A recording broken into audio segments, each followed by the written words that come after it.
ಹಾವೇರಿಯ ರಾಣೆಬೆನ್ನೂರಿನಲ್ಲಿ ಬೀದಿ ನಾಯಿಗಳ ಆರ್ಭಟ ಸಿಕ್ಕಾಪಟ್ಟೆ ಜಾಸ್ತಿ ಆಗ್ಬಿಟ್ಟಿದೆ. ಒಂದೇ ದಿನ 30ಕ್ಕೂ ಹೆಚ್ಚು ಜನರ ಮೇಲೆ ದಾಳಿ ಮಾಡಿಬಿಟ್ಟಿದೆ. 30ಕ್ಕೂ ಹೆಚ್ಚು ಜನರ ಮೇಲೆ. ಮನೆ ಮುಂದೆ ನಿಂತಿದ್ದ ಮಗುವಿನ ಮೇಲೂ ಕೂಡ ಡೆಡ್ಲಿ ಅಟ್ಯಾಕ್ ಆಗಿದೆ. ಮಗುವಿನ ಮೇಲೆ ನಾಯಿ ದಾಳಿಯ ದೃಶ್ಯ ಸಿಸಿ ಕ್ಯಾಮೆರಾದಲ್ಲಿ ಸೆರೆ ಸಿಕ್ಕಿರೋದು. ರಾಣೆಬೆನ್ನೂರಿನ ವಿವಿಧ ಬಡಾವಣೆಗಳಲ್ಲಿ ನಾಯಿಗಳ ದಾಳಿ ಪ್ರತಿನಿತ್ಯವೂ ಆಗ್ತಾ ಇದೆ. ನಾಯಿ ದಾಳಿಗೆ ಒಳಗಾದ ಗಾಯಾಳುಗಳಿಗೆ ಆಸ್ಪತ್ರೆಯಲ್ಲಿ ಚಿಕಿತ್ಸೆ ನೀಡಲಾಗ್ತಾ ಇದೆ. ರಾಣೆಬೆನ್ನೂರು ತಾಲೂಕು ಆಸ್ಪತ್ರೆಯಲ್ಲಿ ಚಿಕಿತ್ಸೆ ಮುಂದುವರೆದಿದೆ. ತಾಲೂಕು ಆಸ್ಪತ್ರೆಗೆ ಶಾಸಕ ಪ್ರಕಾಶ್ ಕೋಳಿವಾಡ ಭೇಟಿ ನೀಡಿದ್ದಾರೆ. ನಾಯಿ ದಾಳಿಗೆ ಒಳಗಾದವರ ಸಂಖ್ಯೆ ಹೆಚ್ಚಾಗುವ ಸಾಧ್ಯತೆ ಇದೆ. ಬೇರೆ ಬೇರೆ ಆಸ್ಪತ್ರೆಗಳಿಂದಲೂ ತಾಲೂಕು ಆಸ್ಪತ್ರೆಗೆ ವೈದ್ಯರ ನೇಮಕ ಆಗಿದೆ. ಇತ್ತ ರಾಣೆಬೆನ್ನೂರು ನಗರಸಭೆಯಿಂದ ರಾತ್ರೋರಾತ್ರಿ ಕಾರ್ಯಾಚರಣೆ ಮಾಡಿದೆ. ನಾಯಿಗಳ ಸೆರೆ ಹಿಡಿಯೋದಕ್ಕೆ ಮುಂದಾಗಿರುವಂಥದ್ದು ನಗರಸಭೆ ಸಿಬ್ಬಂದಿ. ಯಾರ್ದಾರು ಪ್ರಾಣ ಹೋದ್ಮೇಲೆ ಇವ್ರಿಗೆ ಬುದ್ಧಿ ಬರೋದು. ಈ ನಗರಸಭೆಯವರಿಗೆ ಅಲ್ಲಿವರೆಗೂ ಇವ್ರಿಗೆ ಬುದ್ಧಿ ಬರಲ್ಲ. ಒಂದು ಆಮೇಲೆ ಇವ್ರಿಗೆ ಕೆಲಸ ಮಾಡಬೇಕು ಅಂತಲೂ ಅನ್ಸಲ್ಲ.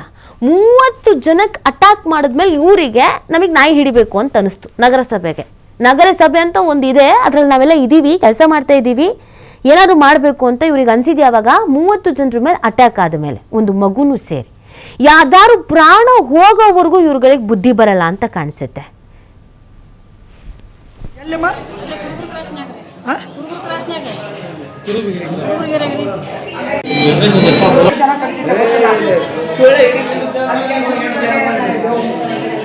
ಬಂದ್ವಿ ಬಸ್ ಇದು ಅಲ್ಲಿಗೆರೆ ಕ್ರಾಸಿಗೆ ಬಂದ್ವಿ ರೀ.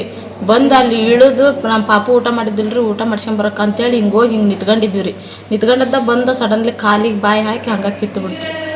ನಮ್ಮದು ಡ್ರೆಸ್ ಅದು ಎಲ್ಲ ಉಷ್ಟು ಹರಿದು ನಮಗೂ ಸ್ವಲ್ಪ ಹೊಟ್ಟೆಗೆ ಗಾಯ ಆಗೈತೆ ರೀ.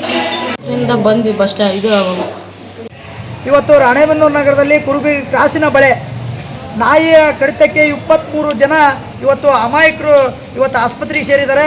ಇವತ್ತು ನಾಯಿಗಳು ಹಾವಳಿಗಳು ಜಾಸ್ತಿ ಆಗ್ತಾ ಇದೆ. ಪತ್ರಿಕೆ ಪ್ರಕಟಣೆ ಆಗಿದ್ದರೂ ಕೂಡ, ಮಾಧ್ಯಮದಲ್ಲಿ ಬಂದರೂ ಕೂಡ ಇವತ್ತು ಅಧಿಕಾರಿಗಳು ಎಚ್ಚೆತ್ತುಕೊಂಡಿಲ್ಲ. ಕೂಡಲೇ ಅಧಿಕಾರಿಗಳು ಎಚ್ಚೆತ್ತುಕೊಂಡು ಆ ನಾಯಿಯನ್ನು ಕೂಡಲೇ ಹಿಡಿದು ಒಂದು ಕಡೆಗೆ ಇದನ್ನು ಮಾಡಬೇಕು. ಇಲ್ಲ ಅಂದರೆ ಇನ್ನೂ ಹೆಚ್ಚು ದಾಳಿ ಮಾಡುವ ಸಾಧ್ಯತೆ ಇದೆ. ಕೂಡಲೇ ಇದನ್ನು ಮಾಡಲಿಲ್ಲ ಅಂದರೆ, ಆ ನಾಯಿಯನ್ನು ಹಿಡಿಲಿಲ್ಲ ಅಂದರೆ ನಾವು ಸಾಕಷ್ಟು ನೋವುಗಳಾಗ್ತತಿ.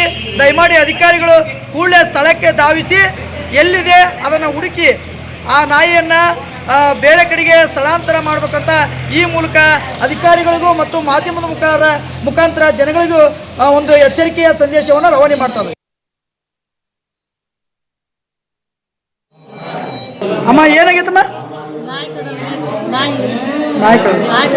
ಎಲ್ಲಮ್ಮ?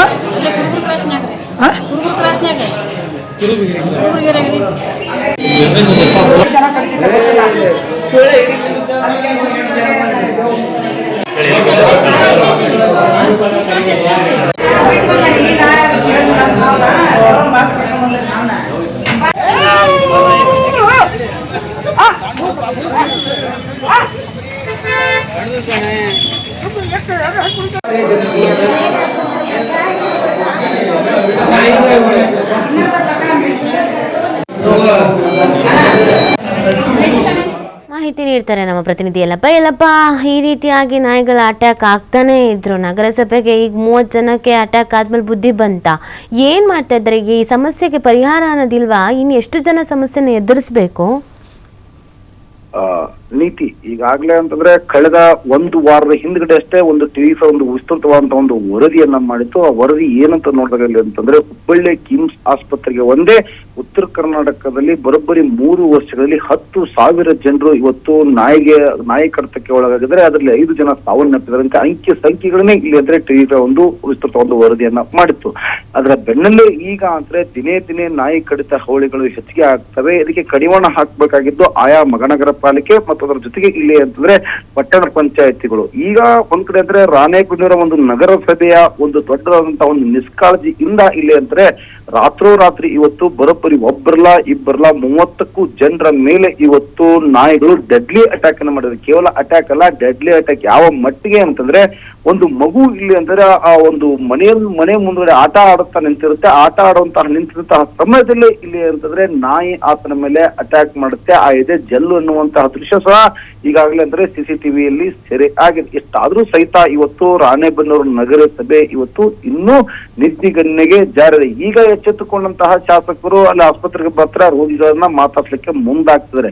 ಮುಂಚಿತವಾಗಿ ಇಲ್ಲಿ ಎಚ್ಚೆತ್ತುಕೊಳ್ಬೇಕಾಗಿತ್ತು. ಯಾಕಂದ್ರೆ ಒಂದಲ್ಲ ಎರಡಲ್ಲ ಒಂದೇ ದಿನದಲ್ಲಿ ಬರೋಬ್ಬರಿ 30 ಜನರ ಮೇಲೆ ಇವತ್ತು ಬೀದಿ ನಾಯಿಗಳು ಅಟ್ಯಾಕ್ ಆಗುತ್ತೆ ಮತ್ತು ಇನ್ನೂ ಹೆಚ್ಚಿಗೆ ಆಗುವಂತಹ ಸಂಭವ ಇದೆ. ವೈದ್ಯರು ಹೇಳೋ ಪ್ರಕಾರ ಇನ್ನೂ ಹೆಚ್ಚಿಗೆ ಸಂಭವ ಇದೆ. ಹೀಗಾಗಿ ಇಲ್ಲಂದ್ರೆ ಬೇರೆ ಬೇರೆ ತಾಲೂಕು ಆಸ್ಪತ್ರೆ ಇರುವಂತಹ ಏನು ವೈದ್ಯರನ್ನ ಕರೆಸಿ ಈ ತಮ್ಮ ಪ್ರಾಥಮಿಕ ಆರೋಗ್ಯ ಕೇಂದ್ರ ಮತ್ತು ಏನು ರಾಣೆಬೆನ್ನೂರು ತಾಲೂಕು ಆಸ್ಪತ್ರೆ ಕೇಳಿದ್ರೆ ಅಲ್ಲೇ ಚಿಕಿತ್ಸೆ ಕೊಡಿಸುವಂತ ಕೆಲಸವನ್ನ ಇವತ್ತು ರಾಣೆಬೆನ್ನೂರು ತಾಲೂಕಾಧಿಕಾರಿಗಳು ಅದನ್ನ ತಾಲೂಕು ವೈದ್ಯಾಧಿಕಾರಿಗಳು ಮಾಡ್ತಾರೆ. ಆದ್ರೆ ಈಗ ಅವರ ಆಗ್ರಹ ಏನು ಅಂತಂದ್ರೆ ನಾಯಿಗಳ ಸೆರೆ ಹಿಡಿಬೇಕು ಮತ್ತು ಈಗಾಗಲೇ ಸಂತಾನ ಶಸ್ತ್ರಚಿಕಿತ್ಸೆ ಮಾಡಬೇಕು ಅಂತೇಳಿ ನೀವು ಕೋಟ್ಯಾಂತರ ರೂಪಾಯಿ ಖರ್ಚು ಮಾಡ್ತೀರಿ, ಅದು ಯಾರಿಗೆ ಹೋಗ್ತಾ ಇದೆ? ಒಂದೇ ಸಂತಾನ ಶಸ್ತ್ರಚಿಕಿತ್ಸೆ ಮಾಡಿದ್ರೆ ನಾಯಿಗಳ ಬೆಳವಣಿಗೆ ಹೇಗಾಗುತ್ತೆ? ನೀವು ಕೇವಲ ಇದು ಅಂದ್ರೆ ಸಂತಾನನ ಶಸ್ತ್ರಚಿಕಿತ್ಸೆ ಹೆಸರಲ್ಲಿ ಇವತ್ತು ಕೊಳ್ಳೆ ಹೊಡೆಯುವಂತ ಕೆಲಸ ಮಾಡ್ತೀರಿ. ಇದನ್ನ ಸರಿಯಾದ ರೀತಿಯಂತ ಕ್ರಮ ವಹಿಸಬೇಕು. ಈಗಾಗಲೇ ಬೀದಿ ನಾಯಿಗಳ ಹಾವಳಿ ಏನು ಮಿತಿ ಮೀರಿದೆ. ಯಾವ ಮಟ್ಟಿಗೆ ಅಂತಾರೆ, ವಯೋವೃದ್ಧರಿರ್ಬೋದು, ಮಕ್ಕಳಿರ್ಬೋದು, ಮನೆಯಿಂದ ಹೊರಗಡೆ ಕಾಡಿಡ್ಲಿಕ್ಕೆ ಇವತ್ತು ಭಯದ ವಾತಾವರಣ ಈ ರಾಣೆಬೆನ್ನೂರು ಪಟ್ಟಣದಲ್ಲಿ ನಿರ್ಮಾಣವಾಗಿದೆ. ಇದಕ್ಕೆಲ್ಲವೂ ಅಂತ್ಯ ಹಾಡಬೇಕು, ಭಯದ ವಾತಾವರಣ ನಿರ್ಮಾಣ ಮಾಡಬೇಕು, ನಾಯಿಗಳನ್ನ ಸೆರೆ ಹಿಡಿಯಬೇಕು. ನಾಯಿಗಳನ್ನ ಸೆರೆ ಹಿಡಿದು ಬೇರೆ ಕಡೆ ಎಲ್ಲಾದ್ರೂ ಸ್ಥಳಾಂತರ ಮಾಡ್ಲಿ, ಇಲ್ಲ ಸಂತಾನ ಶಸ್ತ್ರಚಿಕಿತ್ಸೆ ಮಾಡ್ಲಿ. ಮತ್ತು ಅದರಲ್ಲಿ ಇವತ್ತು ನಾಯಿಗಳ ಕಡತ ಏನಿದೆ, ಈ ಒಂದು ರೇಬೀಸ್ ಅಂತ ಏನು ಬರ್ತಾ, ರೇಬೀಸ್ಗೆ ಅತಿ ಹೆಚ್ಚು ಇಲ್ಲಿ ಅಂತ ಒಳಗಾಗ್ತಾ ಇದ್ದಾರೆ ಅನ್ನೋದು ಮಾಹಿತಿ ಸಹ ಇವತ್ತು ತಾಲೂಕಾ ವೈದ್ಯಾಧಿಕಾರಿಗಳು ಕೊಟ್ಟಿದ್ದಾರೆ.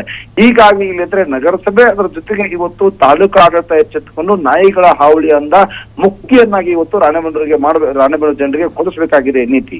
ಓಕೆ, ಥ್ಯಾಂಕ್ ಯು ಎಲ್ಲಪ್ಪ ತಮ್ಮ ಡೀಟೇಲ್ಸ್ಗಾಗಿ.